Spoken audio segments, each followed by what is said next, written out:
horses out for the last and final race for tonight here at SLLP Bombs.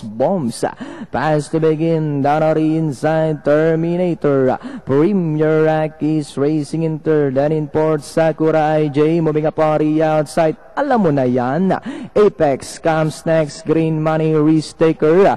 Down on the inside, Calvin's Magic. Next on line, Rosig. Then moving up on the outside now is Rain of Roses. And going along for the first turn, we have Bombs by about 3 lengths. Moving up now to take second is Premier Rank. Terminator drives back in third. A length back in fourth comes, alam mo na yan, 4 lengths. Wayne Peep moving up, Sakura IJ.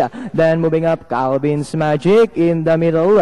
It's now Bombs by only ahead, Terminator. And on the outside comes Premier Rank. Alam mo na yan, about 5 wide. Then here comes Calvin's Magic, Risk Taker, Apex. This time, 4 entries now, fighting out for the lead. Running down the inside, Terminator. On the outside, Premier Rack. Alam mo na yan, as they come down the last 200. We have Premier Rack running by the rail. Moving up now in the middle is entry number 2, Calvin's Magic. It's now Calvin's Magic takes the lead. And on the outside, Premier Rack, Apex moving up in the middle. But it's still Calvin's Magic, Apex. Close, Yankee Clipper, Premier Rack.